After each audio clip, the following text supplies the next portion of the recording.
Hey everyone, I'm back, and today we're going to be talking about Lean on Pete. And this movie came out in 2017 and is directed by Andrew Haig. I'm not entirely too sure how to pronounce his name.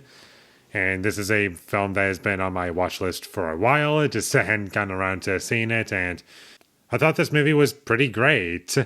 And I really enjoyed the writing for the film. That's this movie's greatest strength, I feel, in terms of what I get out of the movie. That the writing was pretty great, and the characters are very well realized and well written. And I also do enjoy the tone of the film. It's very, in ways, bittersweet, but for the most part, it's kind of a sad movie. And the directions that it goes down, I liked, and I kind of like how certain characters talk. For example, there's this one lady who's talking to the main character. They're just talking about how they can help out this horse named Pete. She's just kind of talking about all this stuff that she's experienced, and she knows what's going to happen. But to kind of make it up to our main character to make him feel a bit better, she's like, "Come on, I'll get you a soda," or something. I don't remember the exact line, but that's kind of what I'm talking about in terms of like bittersweet. Like, yeah, I know what this is. It's not beating you over the head with the drama. It's just allowing you to really get into everything. And the movie has a good understanding of how to make you like these characters, or at least understand them, to make them feel like real people. This movie is also pretty well shot throughout most of it. There was one shot towards the beginning that went on for a long time that I was honestly impressed to see, and kind of caught me off guard because I wasn't expecting it.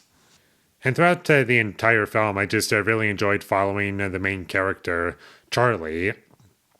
And basically the entire film, he's just running away from his problems.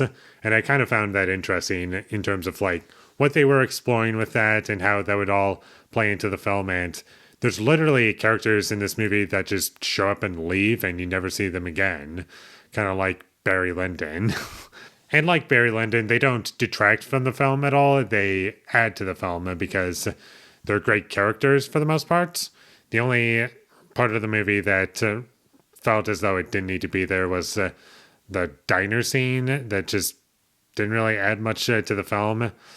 Or at least communicate things that we didn't already get from the rest of the film. And also, there was some CG that didn't look all that great. Like, this movie's not perfect, and there are flaws within it, but for the most part, I think it mostly works.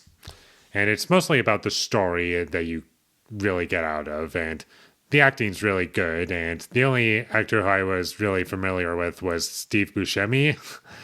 He was kind of funny in the movie. Not that he was necessarily telling jokes the entire time. It's just what he's talking about is funny. Like the conversations that we get. It just brings out a laugh from me. And overall, this movie did hit the emotions that it was trying to. And most of the movie worked for me. It's mostly just that story, the characters, and the performances. And the way it's shot. Like, if that's enough for you, then it's a good movie. And I thought this movie was great. I'm glad that I finally watched it. I would definitely recommend that you check it out. It's kind of just one of those movies where there's not a lot to talk about, but the experience is worth it because what you get is just kind of, in a lot of ways, just feeling bad. And it's just the emotional experience that this movie is riding off of, I feel. So check this movie out whenever you get the chance, and with all that being said, I'm going to give Lean on Pete an 8 out of 10.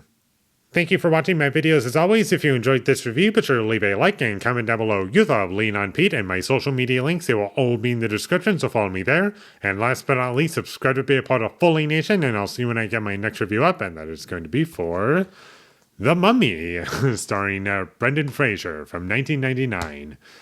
And I guess one other thing to mention, yes, I'm going to be talking about all of the Mummy movies for the next couple of days with Brendan Fraser in this Mummy trilogy. You got The Mummy Returns, and The Mummy Tomb of the Dragon Emperor. So look forward to all of those, but until I get all those up, Thank you for watching and have a great day.